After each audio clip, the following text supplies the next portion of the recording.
Hi guys, guten Morgen und herzlich willkommen. Ayan, so yes, good morning. Today is holiday. Kasi ngayon ay November 1. Pero ang asawa ko is my work.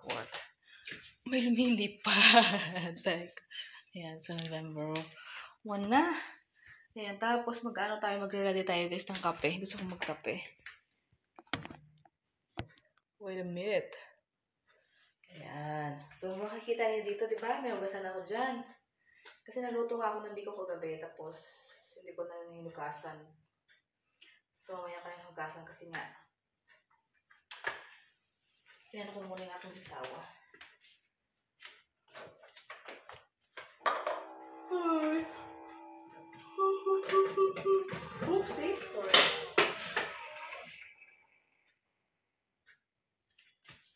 Magkape tayo. Nangyari na.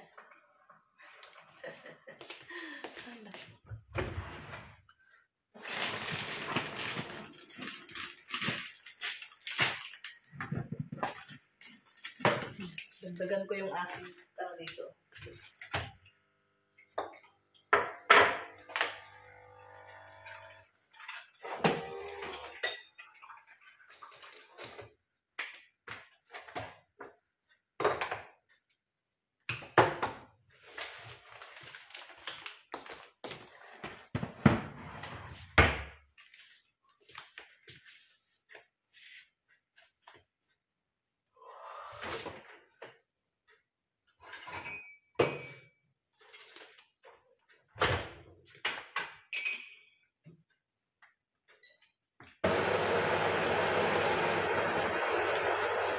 Guys, dito na pala yung aking biko. Hindi ko ito nilagay sa ref.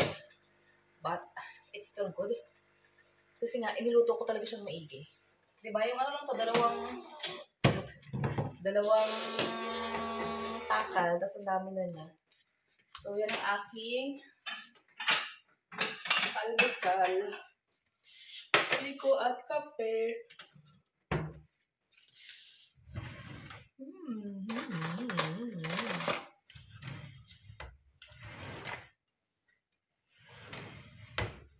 Ako lang naman pati kumakain nito guys, kaya grabe ang ganda ng biko ko guys. Ang pagkagawa ko ng biko, as in ano talaga sila, magkakakapit. Yung talagang naano ko siya ako. Puti nga lang kasi nga hindi nag-brown kasi nga yung aking asukal. Ay, ang sarap. Ang sarap talaga guys pagka pagka yung kinabukasan na. Tinikman ko to kagabi syempre pagkatapos ko lutuin. Let's eat. Hi guys, let's eat breakfast up to dinner. Charot. Kape, tapos ito yung ginawa ko guys sa biko. Tingnan nyo naman. Diba? White Christmas. Hindi siya masyadong brown na brown kasi nga yung sugar ko ay yung wash. Yung hindi yung brown na sukal, ganyan. So, kain tayo. Ang sarap niya.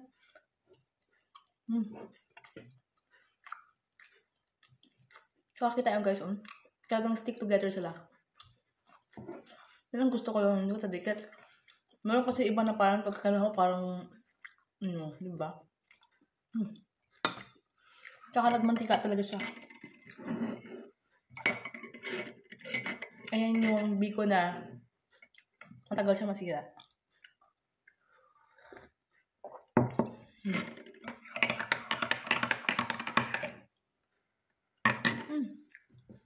Hindi ko na nilagyan ng asukal tong kape ko, pero okay na kasi nga yung akin namang biko is matamis. Pero hindi naman siya ganun katamis guys, sakto lang.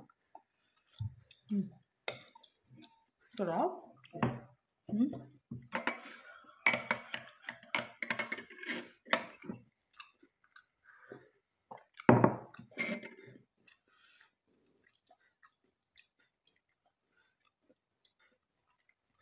Kaya 2 taka lang niluto ko guys kasi ako lang kakain. Hindi kumakain ng asawa ko. Ako lang. Kaya pag tumagal siya, matagal ko siya mauubos. Kasi kanin din to kaya guys, oh. Sarap. The next day.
The next day. Guys, good morning, good morning, good morning, good morning. Heartless welcome. Hello, hello. Charot. Dito tayo sa sasakyan ngayon dahil meron tayong pupuntahan ngayon guys. Meron kaming appointment at yung aking Diyosako ay lalo bumalik dahil nga naiwanan niya yung aking so yun, alis kami ngayon. At yeah. See? Hi guys! So tapos na ako sa appointment ko. Ngayon naman nandito kami ngayon sa appointment ng asawa ko pero ako ay hindi pwede sa loob dahil siya lang ang may appointment. So waiting ako dito sa sasakyan. Sabi ko dito lang ako sa sasakyan kasi nga may mga upuan dito sa labas. Oh, maganda yung labas dito guys. Kaso lang, parang kakatapos na ng ulan sa lugar na ito. Hindi naman ulan sa amin. Basa yung mga upuan, ganun. Pakita ko sa inyo yung labas. Wait. Ayan yung labas. Ito nyo ba? Ayan yung labas. Diba? Kita nyo? Ayan. May mga upuan dyan. Ganyan. Sa paligid. Ganyan. May mga upuan. Kaso lang parang kakatapos lang ng ulan. So, may mga tubig-tubig. Wala naman ako pumpunas. Tsaka sabi ko dito na lang ako sa sasakyan. Nandun yung aking asawa sa loob ng kanyang appointments. Charot. Tanan niya yung buhok ko. Tinali ko lang ng pagganyan yan. Oh. Ayan. Kaya yan siya naghawak-hawak eh. Charot. Tsaka ang ganda ng weather ngayon. Pero naka-jacket ako. Kasi nga, alam nyo naman, lamigin, tapos nagbabago bigla yung pero tingnan nyo, nasa harapan kasi ako ng araw. Yung sasakyan namin nakapark sa harap sa sikat ng araw. Pero pagka hindi yan malamig yan, guys. Hinopen ko lang yung konting bintana namin. Ganun. So, yes. I'm waiting for my lovey-lovey. At nagugutom na ako. Tapos, nanonood ako kanina ng vlog ni Lidian. Ay, naku po.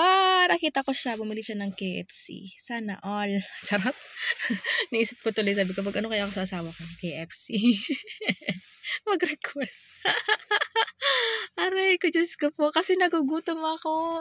Kanina, pag alis ng bahay, kumain ako. Nag-breakfast nga ako eh. Tawag ito? Meron ako dong parang meatloaf, tapos ako ng Lucky Me noodles, may itlog, tapos kanin, ganon. Pero, nagugutom na ulit ako. Kasi kumain, oras ba kumain? 8:00 ako ng umaga kumain. Yun na yung kain ko. Tapos, anong oras na guys? Mag-3 na. Ngayon, nagugutom na ako. Ito kasing asawa ko, wala siyang ganang kumain. Hindi daw siya nagugutom. So, minsan kasi sinasabayan ko, charot. Diet. Pero mas okay yun talaga, guys, na kumakain talaga ng umaga, ng breakfast. Kasi ayun talaga yung pinaka-importante. Kahit maliit ka ng kain ng mga sumunod na mga meal mo. Basta yung breakfast meal mo ay hindi mo makakalimutan. Ganyan. Yun? Ganun siya. So, yun. So, let's see. Charot. Kung ma-convince ko yung asawa ko mamaya na mabili ng kunufi hunshin. Gusto niya rin yan, yung mga kunufi hunshin. Ayan, tanungin ko siya mamaya. Ako dun sa ni Libian, sa tawag ito, sa KFC niya. Matagal-tagal na din kami din nakakain ng kumakain kami ng chicken, prito sa bahay ba. Pero yung galing sa hindi matagal-tagal na. Pero kasi nung umuwi nga kami ng Pilipinas, ay talagang sinold out, tawag ito, binusog namin ang sarili namin sa Jollibee, ganun. So yeah. And yun, pinataan ko na lang kayo pagka nakadaan kami. Charot. Tsaka wala akong vlogs. Dapat may vlogs ako ng Sabado no? Pero wala akong vlog kasi nga busy. Tapos ayun nga. Masama yung pakiramdam ng asawa ko. Ganon. Tsaka nagkaroon ako. So yun. Isa din yun na tinamad talaga ako. Ganyan. So yun na. Pagka nagkaroon ako, grabe talaga ako atakihin ng katamaran no? Charot. Ganon. So, hanggang ngayon naman, meron pa rin naman. Charot. So, yun.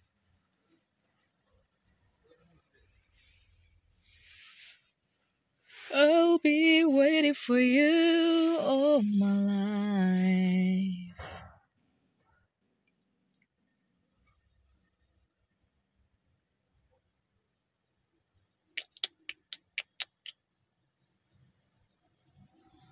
So, ayun.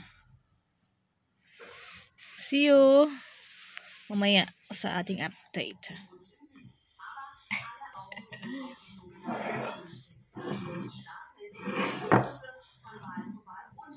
Egglog.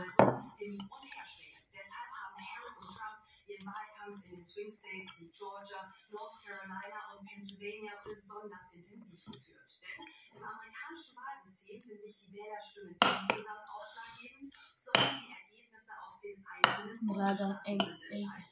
Gewinnt ein Kandidat in einem hart umkämpften Swing State, bekommen automatisch alle Wahlleute aus diesem Staat. Und wer am Ende die meisten Wahlleute hat, zieht das ganze Haus ein.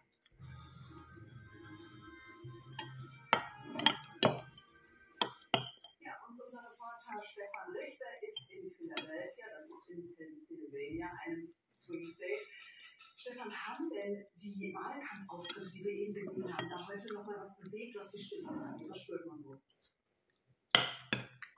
Man kann es mutmaßen, denn in anderen entscheidenden Swing States, wie in Pennsylvania beispielsweise, lagen Trump und Harris gestern bei 48%, mit 41% leicht in Führung. Aber das könnte schon das alles entscheidende Mühe sein, was diese Wahlen in diesem Jahr entscheiden wird. Entscheidend ist aber, was morgen tatsächlich rauskommt. Und da ist die Spannung zum ersten aktuell. Also das Land ist zerrissen, die Stimmung und die Spannung entsprechend groß. Und der Sicherheitsapparat in den Staaten auch